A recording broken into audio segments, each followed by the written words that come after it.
Une anecdote avec cela. Alors, je vous invite à ouvrir vos Bibles dans le livre de Matthieu. Matthieu, le chapitre 1, on va voir ensemble les versets 18 à 25. Matthieu 1, versets 18 à 25. Et avant qu'on regarde la parole de Dieu, j'aimerais vous poser la question suivante. Est-ce que vous avez déjà vu le film Le jour de la marmotte? Alors, pour ceux qui ne l'ont jamais vu, c'est un individu, on ne sait pas pourquoi, mais il est condamné à refaire la même journée. Au début, il est content parce qu'il se dit, il peut profiter de réparer certaines gaffes qu'il a faites auparavant. Plus tard, il se dit, c'est la chance de faire des nouvelles choses que je n'avais pas le courage de faire. Après un certain temps, il trouve ça monotone. Tellement monotone qu'il veut se tuer. Il le fait. Mais ça ne change rien parce qu'il est condamné à répéter encore cette même action. Et je vous dis ça parce que des fois, j'ai l'impression que quand vient le temps des fêtes, c'est peut-être un peu ce qu'on ressent. C'est-à-dire, après l'Halloween, viennent toutes les festivités, on prépare tout, et puis tout le tralala qui vient avec ça. Et puis là, on entend l'histoire de la nativité, et avec le temps, eh bien, on trouve ça comme monotone. Il faut se rappeler que la parole de Dieu, vraiment, elle est là pour édifier. Et comme cet auteur de ce cantique qui dit « Redites-moi l'histoire de Jésus » parce qu'elle est toujours nouvelle. Et qu'est-ce qu'on veut faire, Philippe et moi? C'est une courte série sur l'Avent. Alors l'Avent, c'est les jours qui précèdent la Nativité, où est-ce qu'on se rappelle la venue du Sauveur, mais aussi son retour.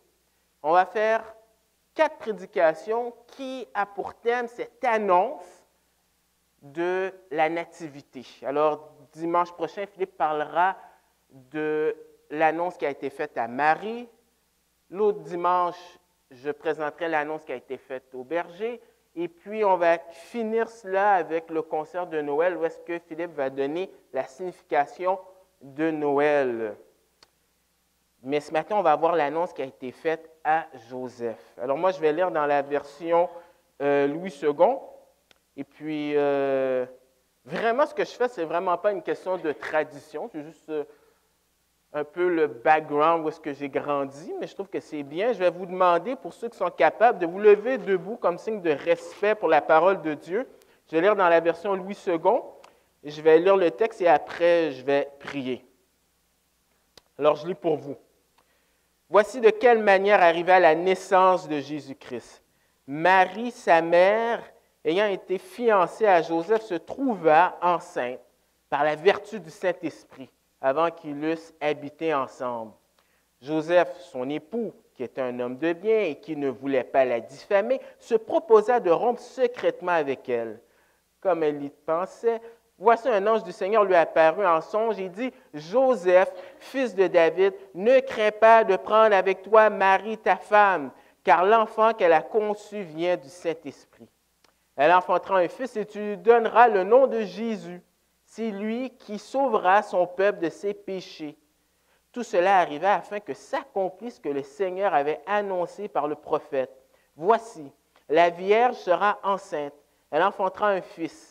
On lui donnera le nom d'Emmanuel, ce qui signifie Dieu avec nous. » Joseph, s'étant réveillé, fit ce que l'ange du Seigneur lui avait ordonné, et il prit sa femme avec lui.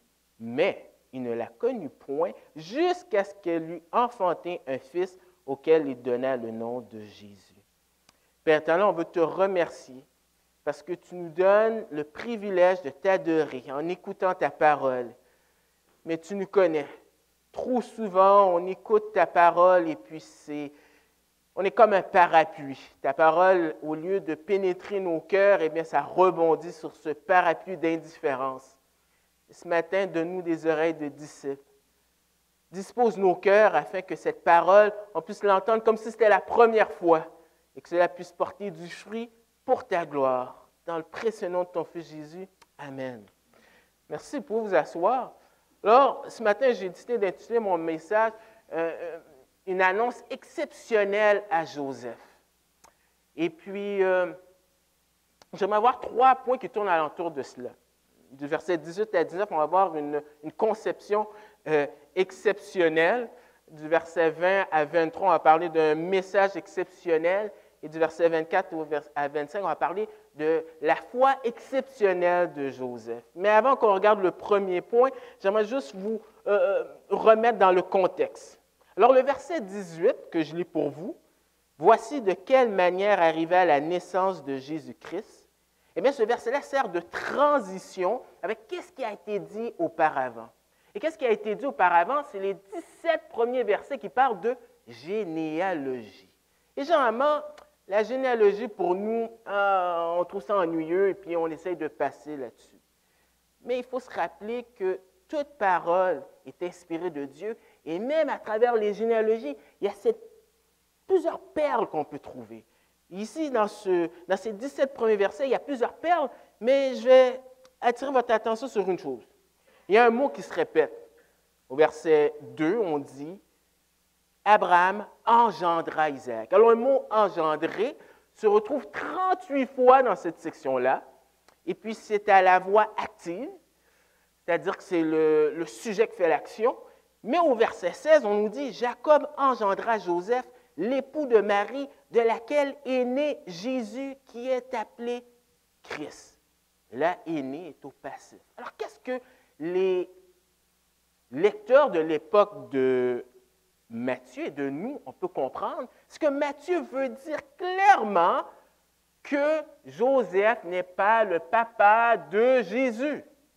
Alors, la question qu'on doit se poser, c'est de dire, si Joseph n'est pas le papa de Jésus, mais comment Jésus est venu au monde? Et cette section-là, 18 à 25, sert de transition pour nous expliquer qu'est-ce qui s'est passé. D'ailleurs, on voit qu'il y a un lien parce que, d'abord, il y a le mot « naissance ». Alors, dans le français, bon, ce n'est pas évident, mais dans l'original, eh bien, c'est évident. C'est à la même racine qu'au verset 1, « généalogie ». Alors, on aurait pu traduire ça par « origine ». Donc, on voit que Matthieu fait un lien entre les deux. D'ailleurs, il va dire même l'origine de Jésus-Christ.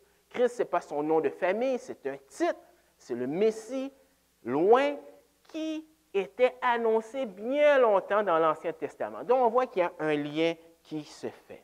Alors, maintenant qu'on comprend la transition, eh bien, Matthieu nous explique comment Jésus est venu. Maintenant, on connaît l'histoire. Mais imaginez, vous, quelques instants, que c'est la première fois que vous entendez cela. Et ce que vous allez réaliser, c'est que c'est une conception exceptionnelle. Vous savez, j'ai étudié à l'université en biologie et j'avais beau étudier, lire les bouquins, entendre ce que les professeurs disaient, mais la première fois que Lisa était enceinte de Caleb, c'était quelque chose d'extraordinaire. De réaliser qu'il y avait de la vie à l'intérieur de Lisa. Et dans la nature, Dieu fait des choses assez exceptionnelles. Par exemple, j'avais une collègue de classe qui a décidé de faire sa maîtrise sur les pucerons. Et les pucerons, eh bien, il semble que, de ce que je me souviens, eh bien, ils ont une caractéristique. Ils font ce qu'on appelle de la parthénogénèse. C'est-à-dire qu'ils sont capables de se reproduire sans avoir besoin du sexe masculin. Et dans la Bible, il y a des naissances exceptionnelles. On n'a qu'à penser, par exemple, avec Abraham et Sarah, qui étaient avancés en âge, et Dieu fait un miracle. Mais qu'est-ce qu'on a ici? C'est arrivé juste une seule fois dans l'histoire de l'humanité. On voit une conception qui est faite par le Saint-Esprit. Alors, je continue pour vous, 18b. Marie, sa mère, ayant été fiancée à Joseph, se trouva enceinte par la vertu du Saint-Esprit avant qu'ils eussent habité ensemble. Alors, il faut regarder Luc 1, verset 56, qui dit que Marie est revenue 3 mois plus tard, après sa rencontre avec Élisabeth. Et certainement, ce que Joseph a vu, ce n'est pas « tu as beaucoup mangé, c'est ta cousine », mais que vraiment, oh, il se passe quelque chose. Et Matthieu veut nous indiquer clairement que ce n'est pas à cause qu'ils ont eu des relations que Marie a été infidèle, parce que le texte dit clairement que c'est par le Saint-Esprit. C'est important que Matthieu met l'emphase sur ça parce qu'il y a plusieurs personnes qui ont déformé cette idée-là.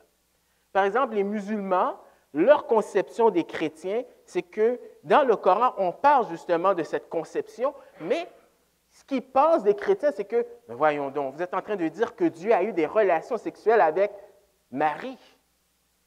Mais non, Dieu ne peut pas faire ça. Ils ont raison là-dessus, c'est vrai. Mais il y a des branches du christianisme qui ont dévié, par exemple les Mormons. Les Mormons, qu'est-ce qu'ils enseignent? C'est exactement ce qu'ils enseignent. C'est que Dieu a eu des relations avec Marie. Ce qui explique que dans leur doctrine, quand ils seront ressuscités, eh bien, tu es marié pour la vie, même après la mort, et tu es intime avec ton épouse, et tu crées des planètes et ton système solaire, et tu deviens ton propre Dieu. Malheureusement, dans le milieu évangélique aussi, il y a eu des déformations de cela. Il y a un auteur qui est très connu, et puis j'ai même vu son livre dans une librairie ici, qui mentionne, vous savez, ce n'est pas si important que ça, hein, après tout, que Marie, eh bien, ait été enceinte par le Saint-Esprit ou non. Ça ne change rien.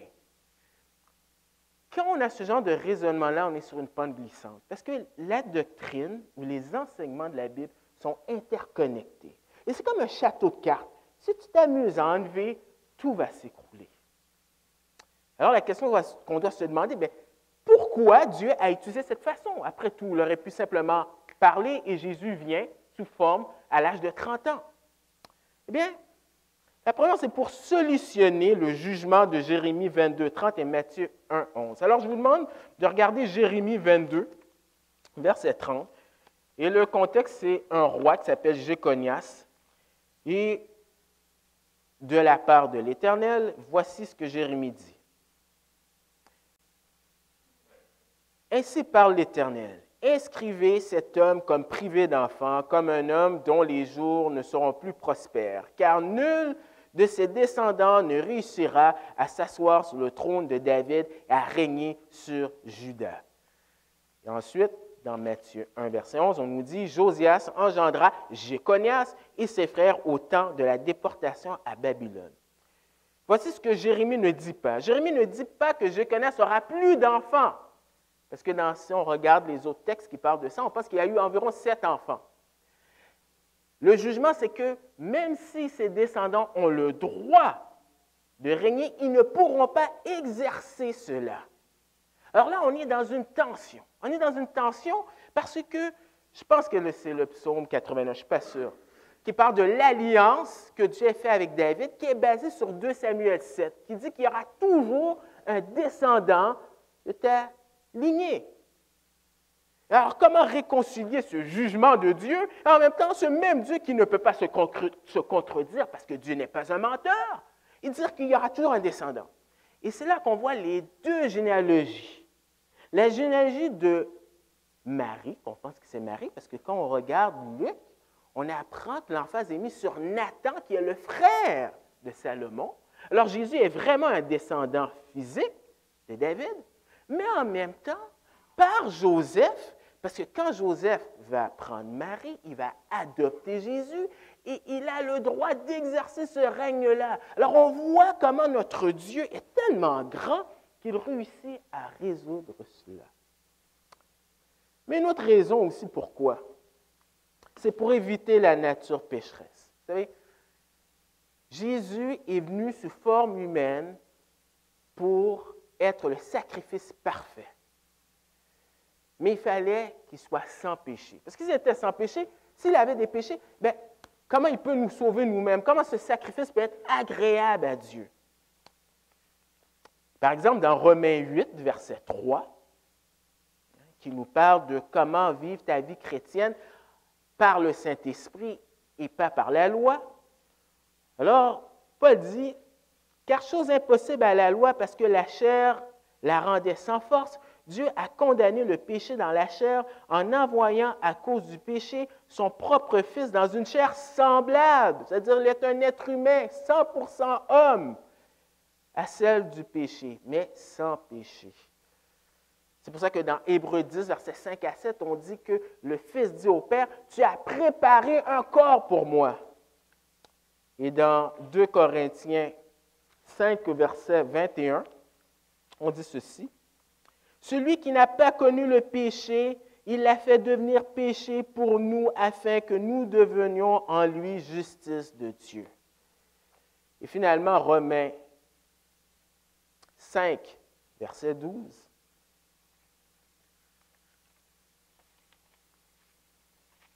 On dit, c'est pourquoi, comme par un seul homme, le péché est entré dans le monde et par le péché, la mort, et qu'ainsi la mort s'est étendue sur tous les hommes, parce que tous ont péché. Alors, on appelle cette doctrine la doctrine de l'imputation. À cause de Adam, on est intimement lié avec Adam, associé. Et quand Adam a péché, toute la nature subit les conséquences. Et c'est pour ça que la Bible dit que Jésus est le second Adam. Et il a fait ce que Adam premier n'a pas pu faire. Alors, Jésus, comme on va voir, est 100% homme. Plus tard, on verra qu'il est 100% Dieu. Mais c'est important qu'il n'ait pas cette nature pécheresse. Et finalement, c'est pour souligner que c'est un miracle, c'est surnaturel. Et même si on voit dans le texte qu'on parle de Saint-Esprit, gardez en tête que Matthieu écrit à des Juifs. Et les Juifs connaissent l'Ancien Testament. Et l'Ancien Testament parle du Saint-Esprit. Il le parle dès la création, dans Genèse 1 et 2. On dit que au commencement, Dieu créa les cieux et la terre. On dit que l'Esprit se mouvait. On pense que c'est le même terme lorsque dans Luc, on parle du Saint-Esprit qui est sur Marie. Donc, ce que les Juifs savaient, c'était que le Saint-Esprit, eh bien, il a un rôle de création. Et laissez-moi vous dire quelque chose. Si vous avez un problème dès le début de la Bible, de croire qu'il y a un Dieu qui est capable de créer à partir de rien, comment vous allez croire le reste de la Bible? Déchirez le reste de la Bible si vous ne pouvez pas partir avec la foi, comme Hébreux dit, que Dieu a créé tout. Donc, est-ce que c'est un problème pour un Dieu qui est capable de tout faire? Non. Alors nous, on se dit, ah oui, c'est évident, on comprend, il n'y a pas de problème. Sauf que nous, on connaît l'histoire. Mais Joseph, lui, ne le sait pas. Et souvent, dans la Bible, on est tellement habitué qu'on oublie de se mettre dans les sandales des individus. Quand Abraham a amené son fils Isaac pour être sacrifié, on le sait tous que Dieu va intervenir. Mais Abraham, lui, ne le sait pas.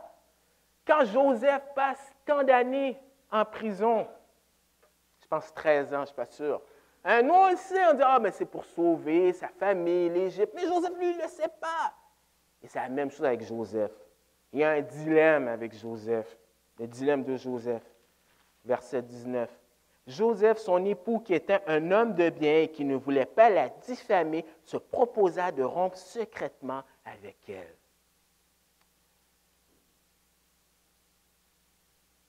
C'est quoi le dilemme de Joseph? Il est légalement fiancé avec Marie. Maintenant, si vous voulez comprendre qu'est-ce qui se passe, il faut accepter que c'est une autre époque au 1er siècle. Et nous, notre problème, les gens du 21e siècle, c'est que si les choses ne sont pas comme notre culture, c'est pas bon. Parce qu'on a tendance à dénigrer ce qui est passé. Nous, on l'a l'affaire, nous, on a la culture et c'est nous le standard. Mais souvent, ça cache de l'arrogance.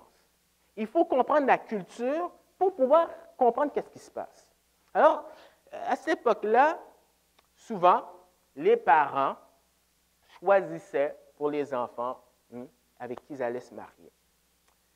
Et à un moment donné, en passant, ils se mariaient quand même dans un âge quand même qui, à nos yeux, serait quand même un bas âge, mais il n'y avait pas d'adolescence, un concept quand même relativement nouveau. Il n'y avait pas ça, les gens se mariaient très jeunes. Et le fiancé, qu'est-ce qu'il faisait? C'est qu'il allait rencontrer le père et il y avait un contrat. C'était des fiançailles, mais c'était comme s'ils étaient mariés. C'est-à-dire que si ça ne marche pas avec ta fiancée, il n'y a pas question là, de dire « je te remets la bague ». Là. Non, non, non, non, non, non, non, non. D'ailleurs, si l'époux ou le fiancé était mort, pour X ou Y raison, eh bien, la fiancée était considérée comme veuve. Alors, ils avaient presque tous les bénéfices du mariage, sauf de vivre ensemble. C'est pour montrer comment c'était sérieux. Et là, il y avait une période de 1 an où est-ce qu'il fallait qu'il construise sa maison. Hein, Jésus va reprendre cette même illustration dans Jean 14, 1 à 3, quand il dit « Je vais vous préparer une place. Hein? » Alors, c'est cette illustration de mariage. Et après 1 an, bon, la personne venait, la fiancée venait, et puis le mariage était officiel, ils avaient des relations intimes. Alors, pourquoi cette période d'1 an? C'était pour vérifier leur pureté, s'ils étaient fidèles l'un envers l'autre. Vous savez, la Bible n'est pas contre la sexualité. Il y a un livre entier qui parle de ça, Cantique des Cantiques. Mais autant l'Ancien que le Nouveau, ça se fait dans un cadre, dans le cadre du mariage. C'est intéressant, ils sont fiancés. Et ce n'est pas l'excuse de dire « Mais tu sais, on est fiancés, donc c'est comme si... » Non, non, non, non, non, non. Mais vous savez quoi? La Bible prend ce principe-là pour donner une leçon spirituelle. Et c'est dans 2 Corinthiens 5, verset 21. Non, pas 21, c'est 2 Corinthiens 11, excusez, verset 2, dit ceci. C'est Paul qui parle par rapport à l'Église. 2 Corinthiens 11, verset 2. « Car je suis jaloux de vous d'une jalousie de Dieu, parce que je vous ai fiancés à un seul époux pour vous présenter à Christ comme une vierge pure. » Et on vit dans un monde où ce n'est certainement pas ce qui est enseigné. Vous savez, la Bible, elle ne change pas selon le standard des hommes. En 1994, à mon ancienne église, on a reçu des jeunes. Il y en a qui étaient chrétiens, d'autres pas nécessairement, qui faisaient une tournée à travers le Canada. C'était des anglophones et la campagne, c'était « True Love Waits ». L'amour véritable attend. Et ils s'étaient engagés de pouvoir se préserver jusqu'au mariage. Et ce groupe-là qui était venu à notre église, eh bien, ils ont passé à Claire-Lamarche, ceux qui se souviennent de cette émission. Je n'étais pas surpris par la réaction des ados à l'émission. Ça ne va pas dans la tête? Claire-Lamarche avait de la difficulté à comprendre. Mais qu'est-ce qui m'étonnait? C'était les gens du 3e âge qui traitaient ces gens-là comme des fous. Mais la parole de Dieu ne suit pas le standard des hommes. Alors, est-ce que Joseph peut dire, ben écoute, elle est enceinte, bon, je la marie, après tout, je l'aime. Bien, on apprend quelque chose de Joseph. On ne nous donne pas une description physique de Joseph. On ne nous parle pas de son métier. Parce que nous, on aime, dans notre société, identifier les gens selon leur accoutrement, selon leur métier. Mais dans la Bible, c'est le caractère qui qualifie quelqu'un. Et on nous décrit Joseph comme un homme de bien. Et dans l'original, c'est juste. Et ça, tu as l'équivalent avec Job. Vous connaissez Job? Cet homme qui était probablement l'homme le plus intègre de son époque. Le caractère. C'est-à-dire, c'est un homme, Joseph, ce qu'on sait de lui, ça, là, c'est sérieux. Ce n'est pas du blablabla, un livre, là, poussiéreux. Il est sérieux avec ça. Pour avoir grandi dans une famille chrétienne, je connais comment ça fonctionne. Mais ce que je sais, c'est mes parents. Ce n'est pas le dimanche matin, quand mon père prêchait, qui a fait un impact. C'est dans la semaine de voir mes parents et de dire que ça, là, ce n'est pas de la théorie. C'est du concret. Et Joseph est comme ça. Et c'est pour ça que dans la Bible, lorsqu'on demande de qualifier des anciens et des diacres, ce n'est pas sur la personnalité. Oh, il y a du charisme, il n'y a pas de charisme. Oh, il est blanc, il est noir, il est gros, il est mince. Ça n'a rien à voir. C'est le caractère. Et vous devez apprendre à évaluer les gens selon le caractère. Et Joseph, c'est ça son caractère. Alors Joseph est pris dans un dilemme. 4 décisions pour Joseph. Est-ce que je la marie? Je ne peux pas faire ça parce que je suis quelqu'un qui est sérieux et que je ne vais pas m'associer avec ça. Elle a commis un adultère. Deuxième option, bien, c'est d'appliquer la loi. Deutéronome 22, 24 disait que quelqu'un qui commettait l'adultère, eh bien, tu la tues, tu la lapides. Et probablement, ce n'était pas exercé à cette époque-là, mais c'est ce que la loi disait. Troisième option, c'est de dire, je vais l'amener devant les gens. Hein, le texte dit diffamer, mais on pourrait dire exposer à l'humiliation, juste pour montrer que, hey, moi là, je ne suis pas associé avec elle. C'est la troisième option, mais il ne le fait pas. Et la quatrième option, c'est l'option qu'il prend, c'est de rompre secrètement avec elle. Et dans la Mishnah, les écrits des Juifs, eh bien, on disait qu'il fallait au moins 2 témoins. Parce que Nazareth, c'est une petite ville. D'ailleurs, il y a un des disciples qui a dit, qu'est-ce qu'il y a de bon à Nazareth? Je ne sais pas si vous avez grandi dans un village, je n'ai pas grandi dans un village, mais je sais un petit peu qu'est-ce que c'est. Parce que quand j'ai commencé à sortir avec Lisa, alors elle me présente où est-ce qu'elle habite, et là, elle me dit, à chaque coin de rue, « Ah, ça c'est un tel, ah, ça c'est un tel. » On va au supermarché, « Ah, ça c'est un tel, ça c'est un tel. » Alors, je commence à comprendre que les gens se connaissent. C'est pour ça que quand on s'est mariés, on avait beaucoup d'amis haïtiens africains de Montréal et d'Ottawa, et les gens ont dit, je pense qu'il y a une équipe de basketball qui est venue en ville. La décision de Joseph. Il y a de la justice, mais il exerce la grâce. Il ne se venge pas. Quel bel équilibre. Quel bel équilibre. On devrait avoir ça à l'Église. C'est tellement facile de frapper les gens avec la Bible. Pow! Ah, c'est la vérité! C'est biblique! C'est la vérité! Pow! Quelle combinaison avec la grâce! Moi, j'aspire à ça. J'espère que vous aspirez à ça. Vous allez être tellement déçus si vous êtes dans une église et vous ne pensez pas comme ça. C'est que les gens vont vous blesser. Ça ne veut pas dire qu'on ferme les yeux, mais on exerce la grâce. Quelle belle combinaison. Mais il y a quelque chose qui est imprévu, c'est le message exceptionnel. Et c'est à travers un messager divin, au verset 20. Comme il y pensait, on pourrait traduire, il a pensé longuement, profondément. Et il a son plan. Mais souvent, Dieu, on peut avoir des plans, mais c'est Dieu qui est souverain, il intervient. Il dit, voici un ange du Seigneur lui apparu. Vous savez, les textes narratifs ont souvent ce même pattern. Tu es dans une situation, il y a un moment de crise, et là tu te dis, qu'est-ce qui va se passer, qu'est-ce qui va se passer? Et là, tu as le dénouement. Et là, un ange qui apparaît. Et j'apprécie que Matthieu dit, un ange du Seigneur. Très important, parce qu'on est dans une société qui aime le culte des anges. Et il y a plein de gens qui ont fondé leur religion en disant qu'ils ont vu un ange. Mais Paul dit dans 2 Corinthiens que Satan lui-même se déguise comme ange de lumière. Donc, ce n'est pas parce que tu vois un ange que ça veut dire que c'est un messager qui vient de Dieu. Et cet ange-là mentionne l'appel du nom de Joseph, fils de David.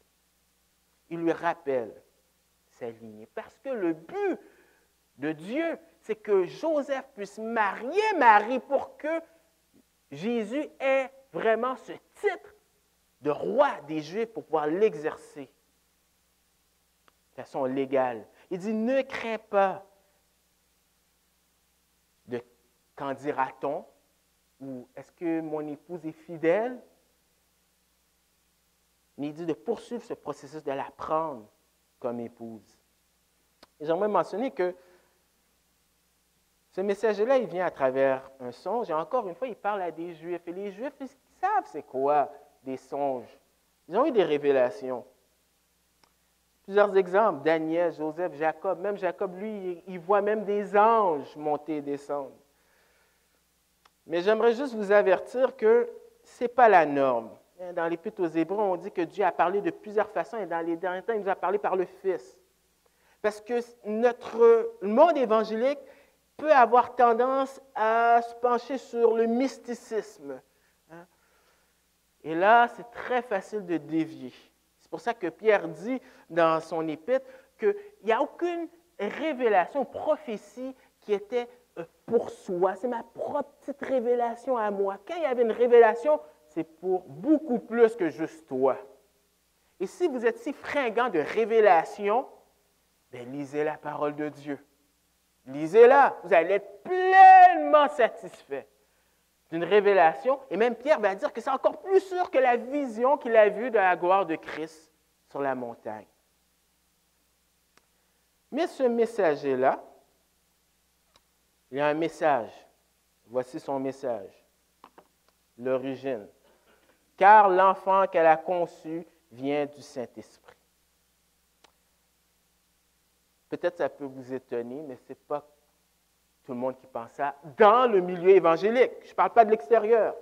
Il y a un organisme, un homme qui s'appelle George Barna, et souvent, lui, qu'est-ce qu'il fait? C'est qu'il fait des sondages à travers les États-Unis en questionnant les gens qui se disent chrétiens. Maintenant, on n'a pas la capacité de lire dans leur cœur. Et souvent, il vient avec des conclusions que je ne suis pas d'accord avec ces solutions. Mais j'aime l'entendre parce qu'il me donne une idée d'un portrait de qu'est-ce que les évangéliques croient. En tout cas, il mentionne qu'aux États-Unis, dans certains endroits, eh bien, il y avait 88 % de gens qui disent qu'ils sont des chrétiens évangéliques. Mais 37 % qui disent « Non, c'est impossible ». Vous savez quoi? L'origine de Jésus a été contestée dans le passé et encore contestée de nos jours. Son origine, deuxièmement, sa mission.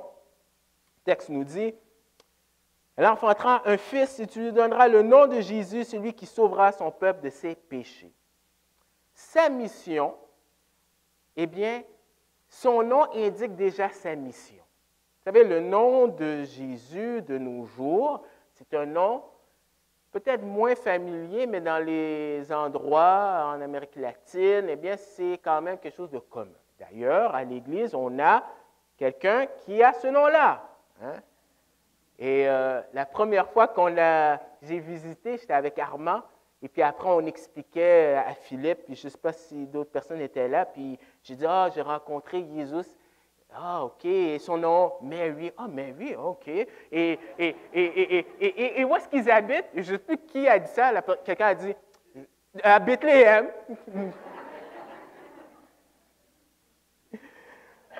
Mais à cette époque-là, le nom de Jésus était aussi connu. Mais pas à cause de Jésus. C'était la même racine que le mot Josué, qui veut dire l'Éternel sauve. Et quand les enfants quand les parents donnaient le nom de Josué, eh bien, ils étaient fiers. Ça leur faisait penser à ce grand guerrier. Mais vous savez qu'est-ce que l'Épître aux Hébreux dit de Josué? Il a échoué dans sa mission parce qu'il n'a pas donné le vrai repos. Parce que le peuple a désobéi. Et pourquoi le peuple a désobéi? Le peuple a désobéi parce qu'ils ne sont pas capables de suivre les lois de Dieu. Et qu'est-ce que Dieu a fait? C'est que Dieu les a condamnés, Dieu les a jugés, ils sont partis en déportation. Et à ce moment-là, Dieu a suscité des prophètes pour dire que Dieu allait faire quelque chose de nouveau, une restauration au niveau du cœur. Et Dieu pardonnerait leurs péchés. Parce que le vrai problème, le cœur du problème, c'était le péché. C'est pas Rome, c'était pas Babylone, c'était pas les Assyriens, c'était le péché. Mais vous savez quoi? Ce n'était pas juste le problème des Juifs. C'est le problème de chaque être humain qui vit sur la planète. Parce qu'on l'a dit. En Adam, eh bien, on est tous morts spirituellement. Donc Jésus, lui, est le véritable guerrier qui a vaincu. Il a fait ce que Josué n'a pas pu faire. Sauver les gens. Plus tard, on verra comment à travers le repas du Seigneur, mais c'est sa mission.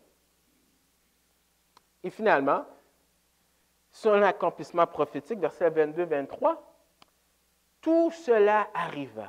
Tout. Et Dieu est en contrôle de tout. Genèse 1, au commencement Dieu, dont Dieu est hors temps. Dieu, c'est un Dieu qui connaît tout et il intervient dans l'histoire. Tout cela arriva afin que s'accomplisse ce que le Seigneur avait prononcé par le prophète. Voici, la Vierge sera enceinte, elle enfantera un fils, on lui donnera le nom d'Emmanuel, ce qui signifie Dieu avec nous. Il manque de temps pour faire vraiment... Il faudrait que j'explique le contexte d'Ésaïe et d'expliquer comment ce contexte d'Ésaïe s'applique dans Matthieu. On n'a pas le temps. Mais je voudrais juste m'attarder sur le fait que Emmanuel, c'est un titre qui est donné à Jésus. Et dès la Genèse, on a un Dieu qui poursuit sa création. Parce que si c'était nous-mêmes, il n'y a personne qui cherche Dieu. Adam et Ève se sont enfuis. Mais tu vois à travers la révélation progressive, il y a le tabernacle, il y a le temple. La gloire de Dieu disparaît dans Ézéchiel. Et qu'est-ce qui se passe dans le Nouveau Testament? Jésus vient. Évangile de Jean, il est venu habiter parmi nous. Et il venait quoi encore? Quand on accepte Jésus, le Saint-Esprit rentre en nous et on devient le temple de Dieu. Et dans Matthieu 28, il dit, « Je suis avec vous tous les jours. » Wow!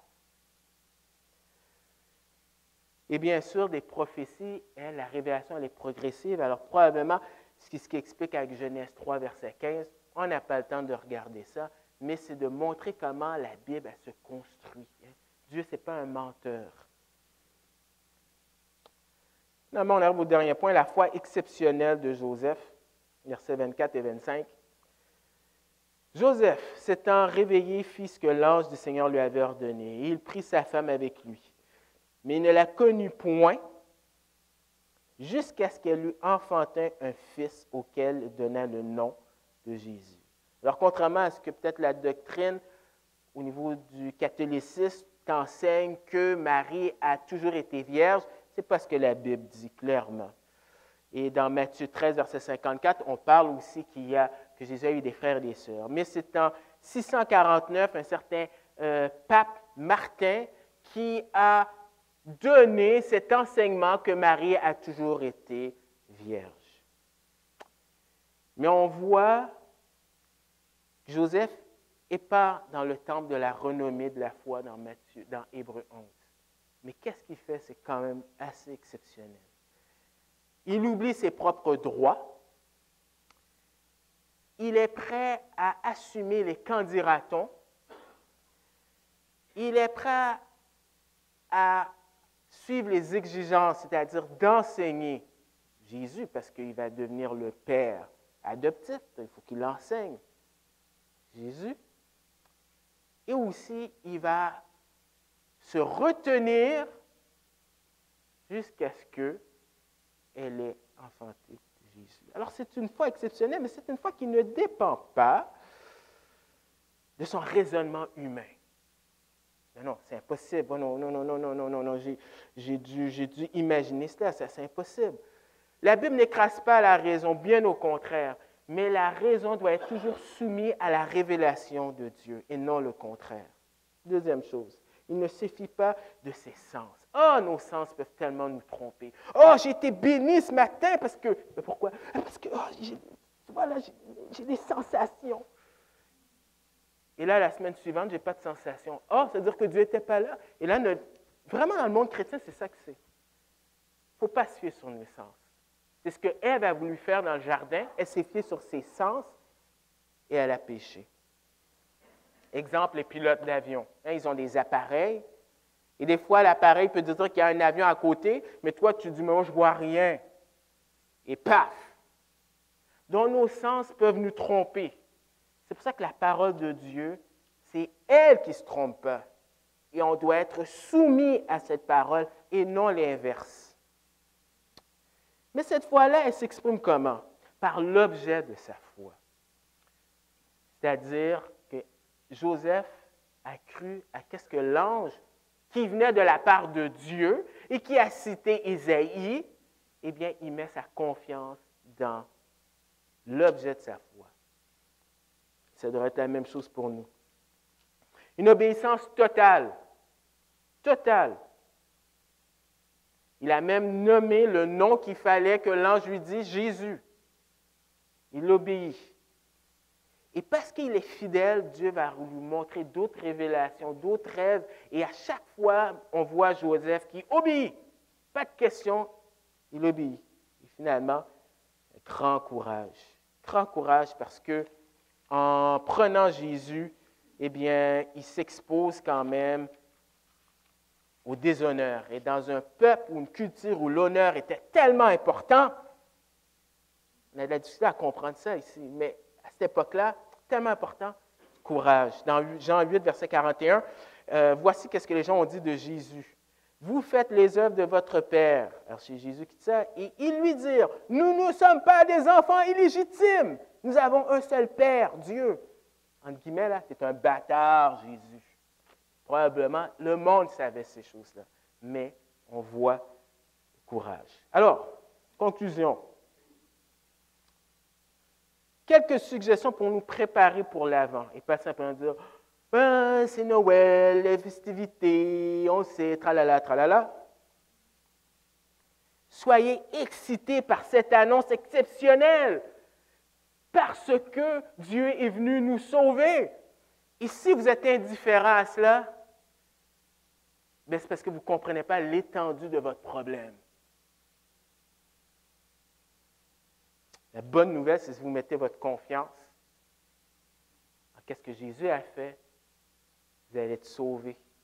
Il y a des raisons de pouvoir se réjouir. Deuxième point, profitez des fêtes pour annoncer cette annonce exceptionnelle. Parce que Jésus n'est pas seulement venu pour vous sauver, mais vos voisins, vos amis, la famille, ils sont pécheurs. Alors, vous savez, des fois, il y a des chrétiens qui sont en train de se discuter, se chamailler sur « Non, il ne faut pas célébrer Noël le 25 décembre parce que le 25 décembre, hein, il n'est pas né exactement le 25 décembre, c'est basé sur des fêtes païennes. Oh, le sapin de Noël, c'est pas bon. » Oh! On peut tous se concentrer sur ce qui est important, sauver des âmes, ou du moins que le Seigneur sauve des âmes. Et ça, c'est une occasion exceptionnelle pour pouvoir annoncer cette bonne nouvelle. C'est pour ça qu'au concert de Noël, invitez vos amis, priez pour cela. Et finalement, soyez des vases d'honneur utiles pour Dieu, parce que Dieu peut vous utiliser en cette occasion des fêtes. Vous savez, Dieu utilise n'importe quoi. Il a même utilisé un âne. Mais il y a quelque chose de spécial dans 2 Timothée 2, versets 19 et 21.